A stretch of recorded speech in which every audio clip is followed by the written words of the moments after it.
Welcome to another video from Crypto Fire, where we talk about Dogecoin, cryptocurrency, and investing. In this video, I'll talk about a major warning that Elon Musk just received in relation to Dogecoin. Before we move forward, I'd just like to remind you to like this video, subscribe, and comment about your favorite cryptocurrency in the comment section below. So this is what happened.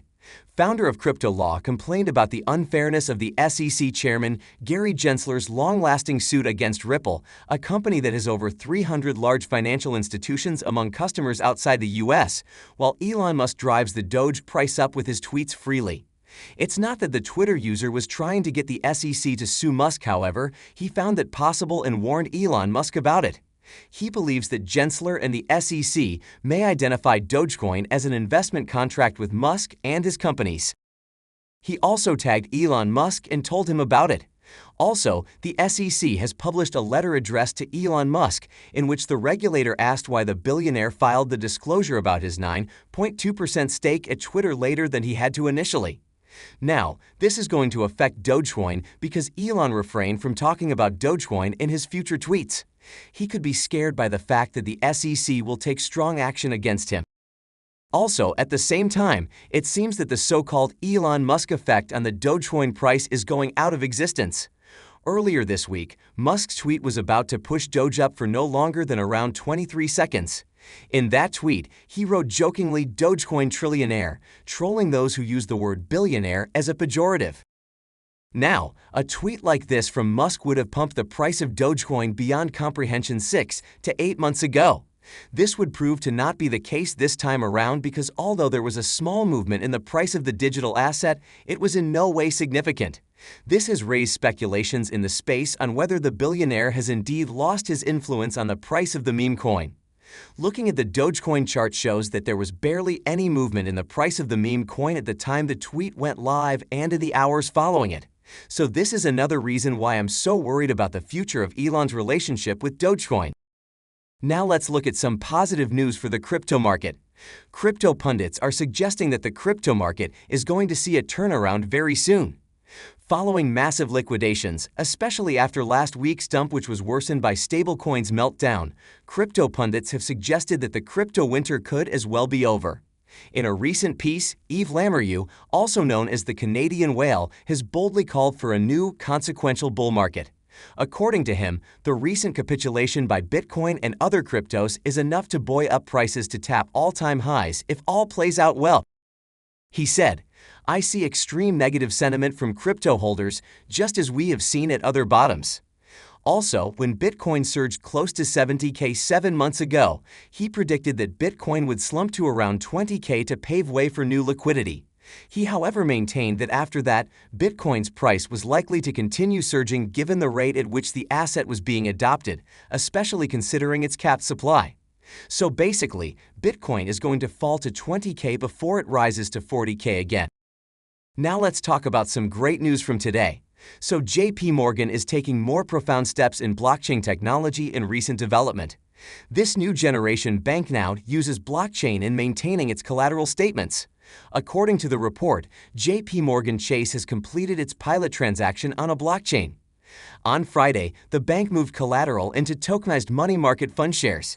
As a result, the transferred collateral is a mutual fund type.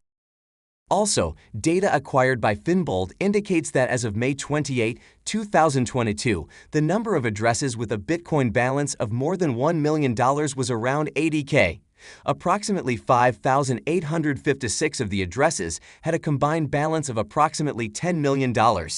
Now the thing is that this number was way higher just 4-5 months ago. And this just means that a lot of whales have started selling their Bitcoin. I'd just like to remind you that this is relevant for Dogecoin because its correlation with Bitcoin currently stands at 0.97. And so let's talk a bit more about Bitcoin.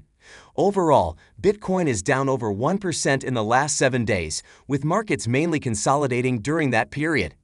Many now believe that after bearish stints in April and May, we might have seen the worst of the selling in crypto, with a potential for a slight rebound in June. The 14-day RSI is currently tracking at a floor of 35.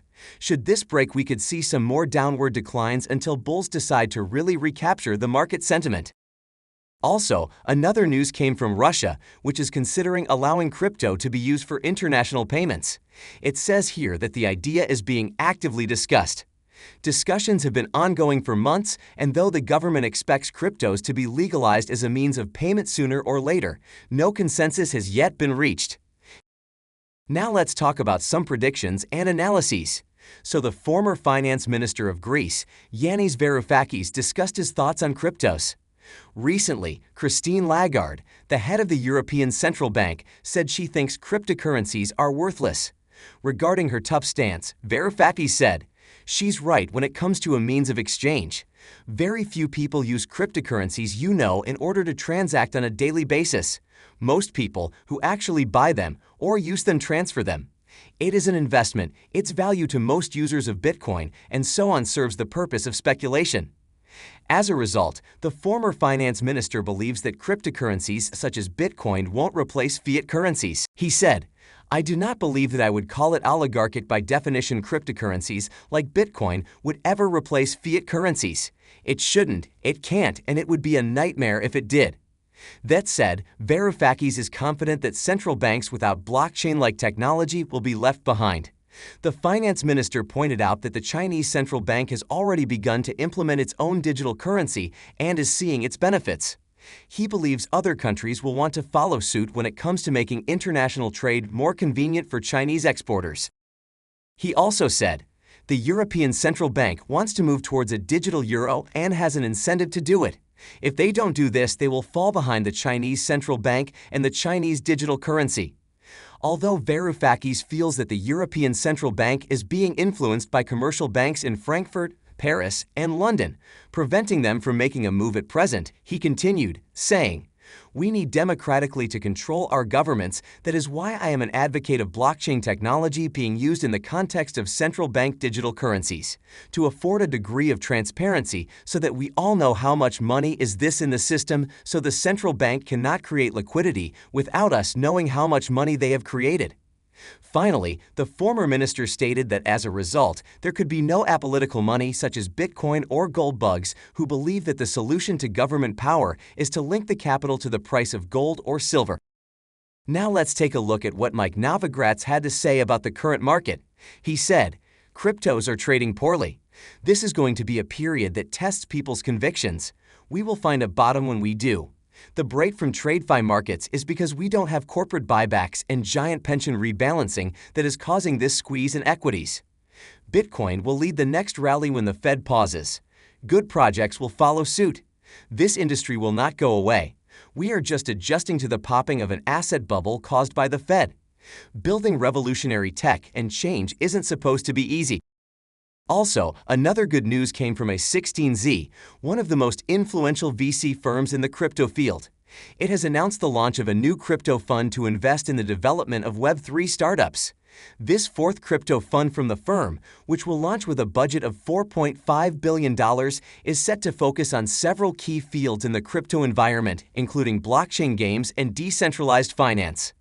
A blog post written by one of their partners said that, "We think we are now entering the golden era of Web3. Programmable blockchains are sufficiently advanced, and a diverse range of apps have reached tens of millions of users. More importantly, a massive wave of world-class talent has entered Web3 over the last year." Moving on, let's talk about how retail investors can get free crypto even in the middle of this bear market. We're talking about crypto cashback schemes here. So crypto cashback is the money paid back to customers in cryptos after using certain platforms, while giveaways are reward systems for the customers. Different crypto platforms offer free money to their users through these programs, which is also increasing among other platforms like the e-commerce sector. There's Huobi, SoFi, Coinbase, KuCoin, FTX, Robinhood, and eToro. These platforms refer a lot of money simply for referrals, so you should definitely check them out.